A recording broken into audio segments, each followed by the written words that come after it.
Over the last 15 years, I've done a fair amount of live artwork.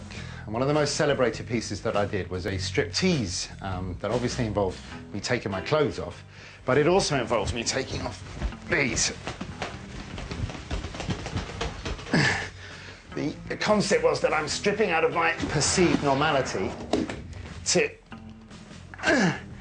celebrate my beautiful freakishness, and apparently it was considered quite confrontational in its day.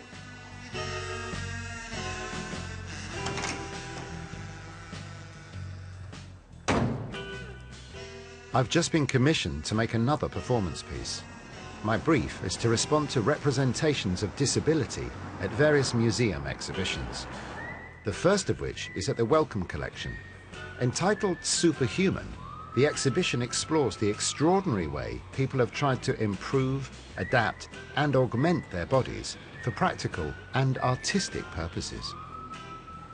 So this is Mackie Barney's work with Amy Mullins, who is the famous double amputee, ex-Paralympian and model. I mean, those are amazing.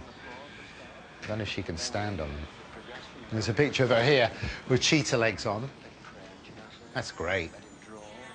Knowing that she's a double amputee and that those are prosthetics that have gone beyond function and into sort of artistic, poetic design, I like that a lot.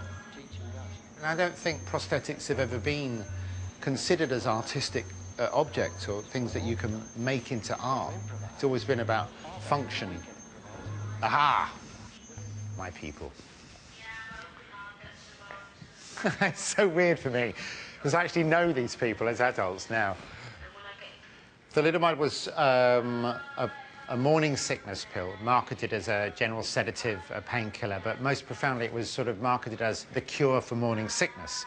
And my mother took it 3 times in 1 week, and this was the result. It was a massive, big pharmaceutical disaster. And there was a mass panic and a need to make it okay. It is a little bit weird for me, seeing these prostheses as exhibits, but I think it's the best use for them.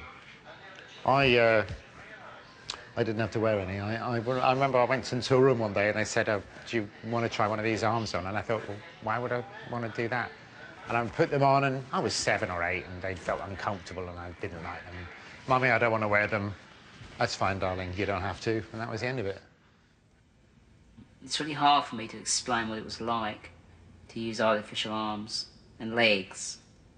To me, it was like in some dreams where you know you're there, but you can't actually touch anything. Like I could touch it, but it wasn't me touching it. It was like somebody else was touching it, and I was merely an observer. Wow. Being on legs, it was like being in suspended animation, and tied Poor old Terry. Hanging in midair. But, you know, that's what they thought. All the time. Yeah, lucky me that I didn't have to do that. For me, this is human adaptation. This is adapting and surviving. You've got no arms, but you need a cup of tea, so you use your feet. Syphilis could cause the destruction of the nose, giving rise to the formation of no-nose clubs in the 18th century. And this painted silver nose was worn by a woman who'd lost her own to the disease. How weird. It's the Olympic thing, isn't it?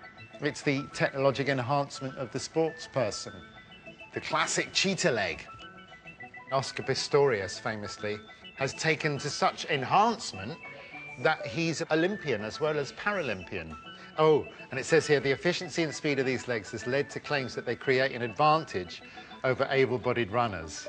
So would there ever become a point where the runner who's desperate to win at any cost will have their legs amputated so that they can wear these and then win the race? So this is a lovely little exhibit. This is the famous iLimb, which is currently the most advanced prosthetic hand in the world. When we were little, we always used to, us thalidomide kids, we always used to think about it, kind of working, and that's the actual thing. Finally invented.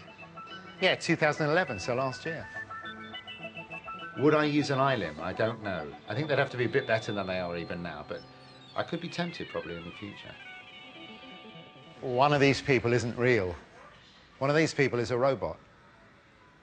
And it is impossible to tell which one. Amazing. That's one of the nice things about this exhibition. The historical stuff has come true in some cases. That makes you think, when you look at, well, that wouldn't be possible. Well, maybe in 25 years' time, it will be possible. Where we've repeatedly seen the most amazing predictions for human advancement has been in the world of science fiction, and especially with comic book characters. You know, many comic book heroes seem to anticipate transhumanism, the application of technology to humans to enhance their abilities, becoming more than human, superhuman, title of the exhibition. I really like the X-Men because they're mutants. They're shunned for their weird, freakish abilities, but they're actually using their enhanced realities can help society and the human race. You know, they're heroes, shunned for being different. And I like to romanticize that, perhaps. Quite how I'm going to save the world with my hands, I'm not quite sure, but one day, you never know.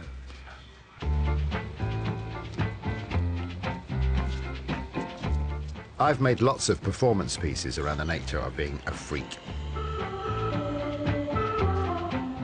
But maybe for this new commission, I'll concentrate more on the idea of adaptation and even enhancement, especially by disabled people. I'll need to contemplate more what I've seen today, but this has been a great starting point.